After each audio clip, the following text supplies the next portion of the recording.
আসসালামু আলাইকুম ভালোবাসার মানুষরা, কেমন আছেন সবাই?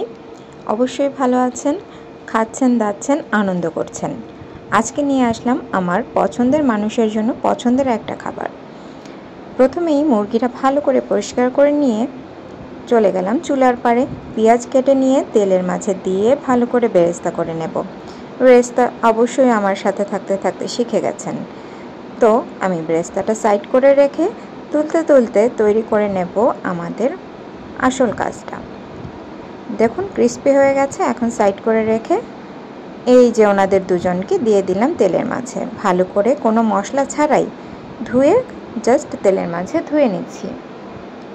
ধুতে ধুতে আমি একদম তাকে ফর্সা করে দিয়েছি। এবার ভালো করে ভেজে নেব। এরপর দিয়ে দিলাম সামান্য মাংসের মশলা দিয়ে দিয়েছি এর মাঝে।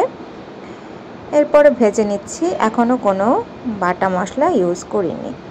বিরিয়ানির মশলা দিয়ে দিয়েছি। এখনও কিন্তু আমি ভেজা মশলা ইউজ করিনি, তেলের মাঝে জাস্ট মশলাটা দিয়েছি। এই ক্ষেত্রে খেয়াল রাখবেন মশলাটা যেন পুড়ে না যায়।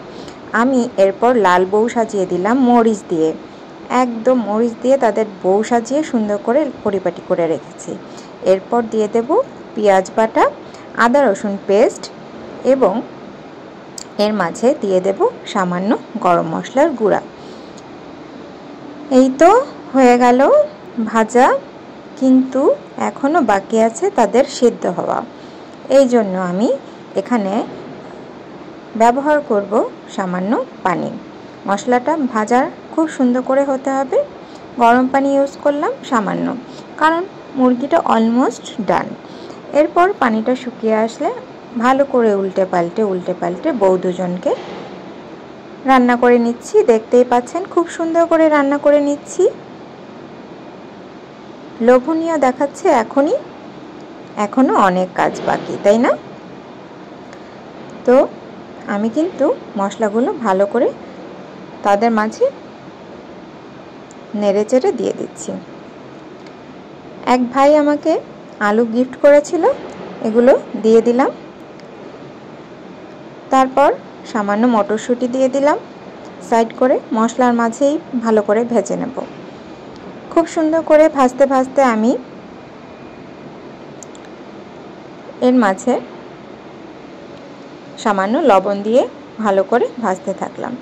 আলুর লবণটা কমে যায়, এই জন্য কোনো কিছুতে লবণ যদি বেশি হয়ে যায় তার মাঝে আলু দিলে লবণটা কিন্তু ব্যালেন্স হয়ে যায়। এই টেকনিকটা সবাই কিন্তু মাথায় রাখবেন। এরপর ওনাদের দুজনকে উঠিয়ে নিলাম একটা প্লেটে। এরপর আমি কি করব, এর মধ্যে ধুয়ে রাখা পোলার চাল দিয়ে দিচ্ছি। এখানে আমি 4 পট মানে 1 কেজি পরিমাণের চাল দিয়েছি। গরম পানি দিয়ে ভালো করে বসিয়ে দেখতেই পাচ্ছেন পোলাওগুলো হয়ে গেছে। এরপর আমি কাঁচামরিচ দিয়ে একটা তাওয়া নিচে দিয়ে ভালো করে বসিয়ে রাখবো প্রায় 15 মিনিটের মতো। এরপর ডেকোরেশন করে ভালো করে পরিষ্কার করে